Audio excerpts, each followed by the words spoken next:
कहते हैं मन में कुछ कर गुजरने की इच्छा हो और भगवान की कृपा हो तो इंसान अपने लक्ष्य को पा लेता है और बहुत बड़ा इतिहास रचता है। ये एक ऐसा चेहरा हमारे सामने है जो देश ही नहीं विदेशों में अपनी भक्ति और अपनी मेहनत के बल पे जाना जा रहा है। और मैं बता दूं, इसमें बैठा हूँ श्री धाम अयोध्या में, और अयोध्या की ऐसा कोई संत नहीं था जो यहाँ पर इस मंच पे ना आया रहा हो। पूरा बिल्कुल ऐसा लग रहा था महाकुंभ एक बार फिर से आ गया अयोध्या धाम में। मेरे साथ हैं अंतर्राष्ट्रीय कथावच का पूज्य गौरांगी गौरी जी। देवी जी, मैं देख रहा हूँ ये जो प्रांगण पूरा भरा हुआ है और इतना बड़ा आयोजन यहाँ किया गया, इसका प्रयोजन क्या है और इसके पीछे उद्देश्य क्या है?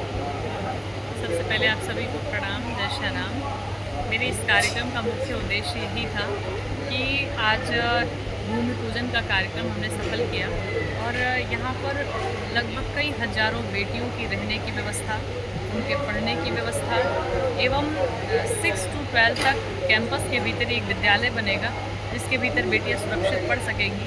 12th के पश्चात वो जिस क्षेत्र में जाना चाहती हैं उन्हें पढ़ाया जाएगा, उनकी सहायता की जाएगी और साथ ही साथ उन्हें उस योग्य बनाया जाएगा कि आगे चल कर के वो अपने पैरों पर खड़ी हो सके, ताकि समाज में सम्मान पा सके, जीवन में कोई बाधा ना आए, कोई दुख ना आए। अगर दुख भी आते हैं तो वो आसानी से झेल सके, धैर्य के साथ उसको सहन कर सके।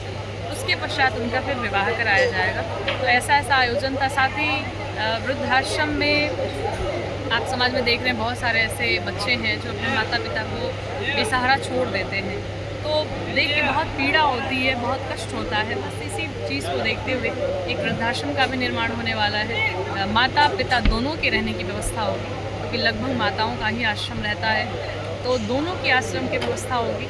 साथ ही साथ आगे चल कर के समय में ठाकुर जी कृपा करेंगे, माई आदिशक्ति की कृपा हुई तो एक हॉस्पिटल का भी निर्माण किया जाएगा। और ये सारे प्रकल्पों के द्वारा आज शुभारंभ हुआ है भूमि पूजन से, और जल्द ही आने वाले समय में कुछ वर्षों में ये आश्रम बन के तैयार होगा और हम बेटियों की, माताओं की, वृद्धों की सबकी सेवा करेंगे। बहुत ही सुंदर आपका भाव और जिस लक्ष्य के साथ अपने इस एक उम्मीद को लेकर के चल रही हैं। मेरी राघव सरकार से, प्रभु से प्रार्थना है कि लोग एक बेटी की शादी करने के लिए पूरी ज़िंदगी भर कमाते हैं और न जाने कितने कर्ज में डूब जाते हैं, तो उस बेटी का हाथ लाल करते हैं, पीला करते हैं। और आप महान हैं, आपके साथ भगवान की कृपा है। आपका जितना बड़ा लक्ष्य है, इतना सुंदर सा सपना है, आप धर्म पथ पर चल रही हैं, सनातन के लिए कार्य कर रही हैं, आपका ये लक्ष्य पूरा हो। आप ईश्वर करे ये बहुत बड़ा प्रांगण एक बार फिर से सजे, साधु संतों का आगमन फिर से हो और फिर से सज जाए एक बार इस अयोध्या धाम की पुण्य पावन धरती। बहुत बहुत शुभकामनाएं। आप अपने लक्ष्य में पूर्णतः एकदम सफल हों, मेरी शुभकामनाएं देवी जी।